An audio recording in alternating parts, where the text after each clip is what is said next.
So 1 implies 2 is obvious because if 1 holds, that is pi ax is asymptotic to pi x upon phi k. Now since the right hand side is independent of a, so pi bx is also asymptotic to pi x upon phi k because b and k are also co-prime.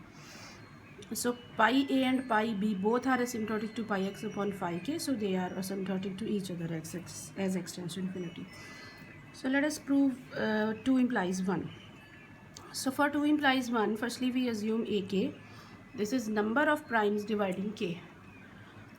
Now for x greater than k, we start with pi x. Now pi x is number of primes less than equals to x. So this is just summation 1 over the primes p less than equals to x. Now we split this summation into two different summations. One, those primes which divide k, and other those primes which does not divide k. So the primes which divide k, they are equal to ak, and the primes which does not divide k, that can be written summation 1 over the primes p less than equals to x, such that p does not divide k. Now this second sum where p does not divide k, these can be classified into phi k different reduced residue classes. So we will write this summation as summation a varying from 1 to k, where a is co-prime to k.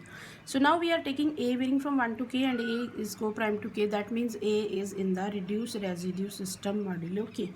And we are taking the primes p which are congruent to a modulo k, which means those primes less than equals to x which are lying in the reduced residue class of a. So the number of primes which does not divide k, they are divided into phi k different classes. The primes which lie in class of a, and the classes over 1 to k, where a and k are co-prime. So this is just ak plus summation a varying from 1 to k, a and k are co-prime. This number of prime is just pi ax. So now because the left hand side is pi x, so pi x minus ak, this is just summation pi a over all the a which are co-prime to k. Now we divide the whole equation by pi b, so we get this. This is summation pi a upon pi b.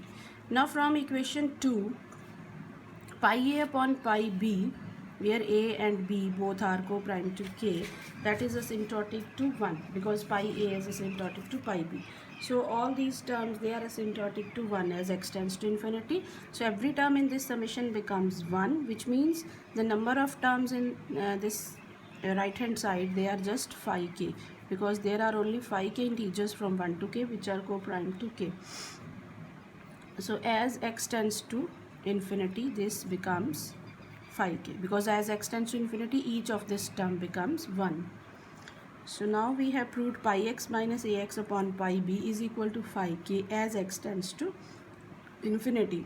But we know a k upon pi b, this tends to 0 as x tends to infinity, because ak is number of primes that divide k, and pi b is number of primes that lies in class of b.